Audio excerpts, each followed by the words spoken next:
Hi everybody, Father Bill Holzinger here, and this is your Friday Reflection. Well, this is another one of those update Friday reflections of various things that are going on, and I just want to let you know I do that because, well, at Mass we don't want to inundate people with a lot of announcements, so we give just the basics, and here maybe it can flesh some of those things out a little bit more.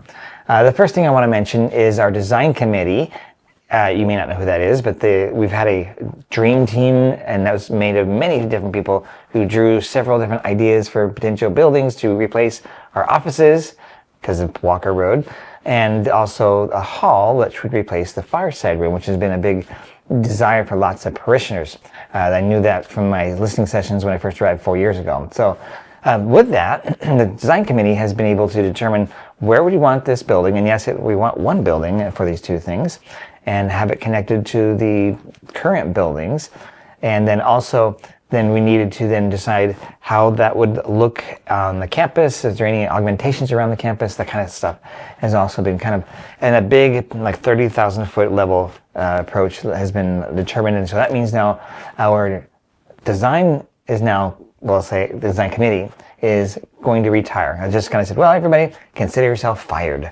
And then we're going to create a construction committee when we actually get to construction. But in the meantime, that kind of information, that design look, will be seen by the parishioners in the next couple of months. And the idea behind that is it's going to be part of what's called a feasibility study. So we've contracted with a company called Walsh & Associates, who I'm familiar with. They helped me with the design, or not design, but the fundraising for the new church down in Grants Pass of St. Anne. And so I have great confidence in their work.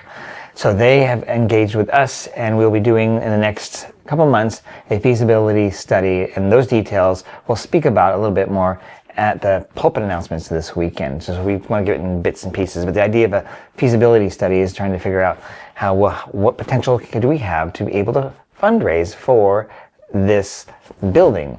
And as you know, we do not do fundraising unless it's really important. So that's why we leave, all the small fundraising off, and we, of course, we'll have our collections and second collections and things like that. And even those second collections are now online for the most part. But for us, only on a few occasions would we come to you for those big asks. The last big ask was really when we built the church that we have now, that was built in 2000.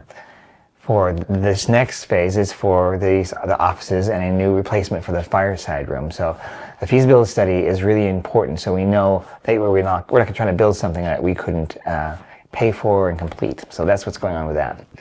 So that's the feasibility study. The company itself, Walsh Associates, is the one that's going to be doing the actual work on the feasibility study and the capital campaign, that kind of thing.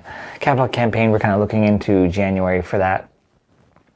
The next thing would be the contractor that we have chosen. We've chosen the Grant Company, and you may or may not know who they are, but just look at the church that we have and you can see what they've done. They are the actual company that had constructed our current church that we have.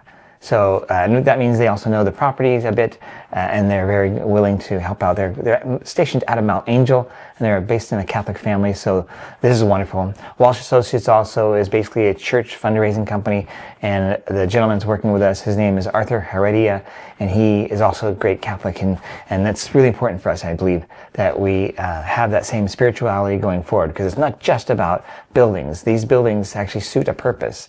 And all these things suit a purpose, which is our mission, to help people come to know Jesus, to grow in that faith, and then to go out and make a difference. So that's the contractor. Hey, I did get an email just yesterday, so I'm recording this on Friday morning, but yesterday on Thursday, that the photo directory hopefully has now gotten its last, say, draft copy to us. That company wants us to look at it, and Erica thinks it's pretty close to that. We need to look at it, and I think that means that they'll be able to print soon. Again, I've been telling people it'll be Christmas, but that was last year. But I didn't say what Christmas it would be, so it may be in time for fall and the beginning of winter time for us. Maybe even Christmas. Hopefully sooner than that, though. Again, that's what's been going on. It's the problem with when we did all the photos. We got a draft of what the booklet would look like. There were names swapped wrong and in different places, so we had to correct those. And then they sent back another copy. Again, some of those things were not corrected, so I had to send it back, etc. So those are what the things that have been plaguing it. People have been saying, "Oh, when is it ever coming out?" I mean, it is the case, and it's maybe ironic or whatever, that some people that took their picture have passed on even. That's how much time has gone. So it's almost been a year to get to this point. But nonetheless, it is going to happen, and just I encourage your patience. So that's Parish Photo Directory.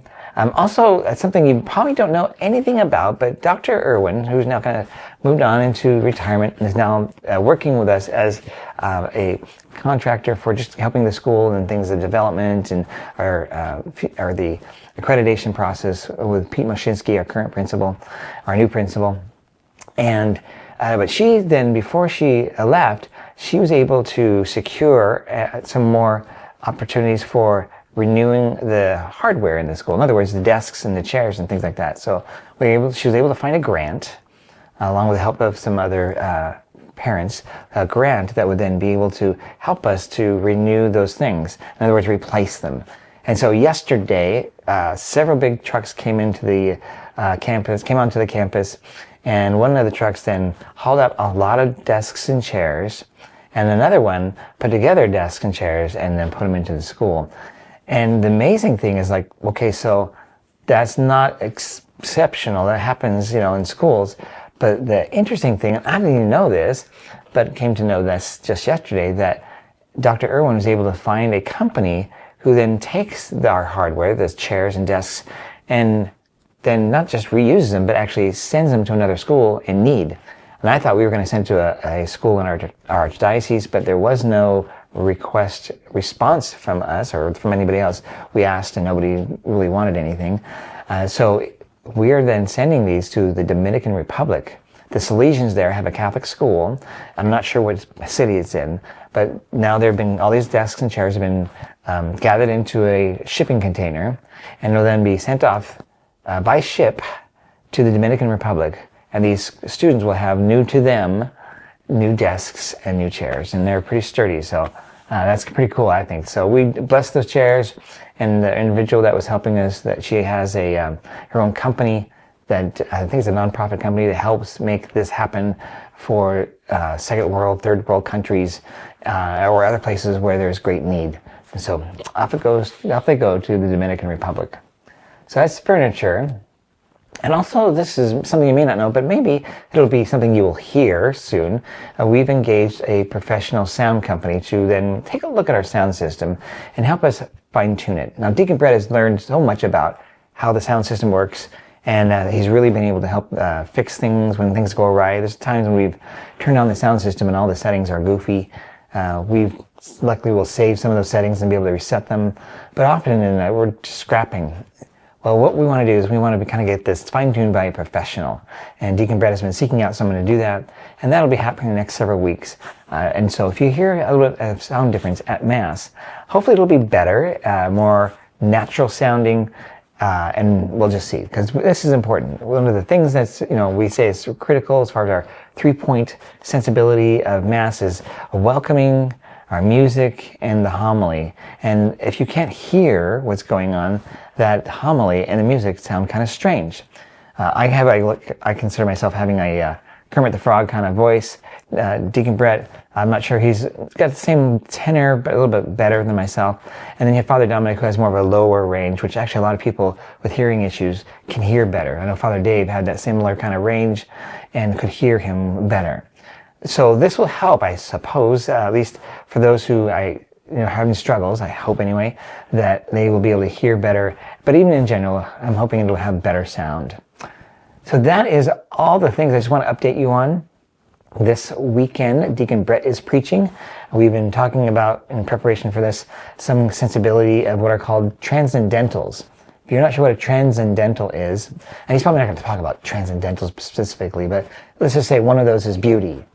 What is beauty, and how does that play in our world? And how does that relate us to God?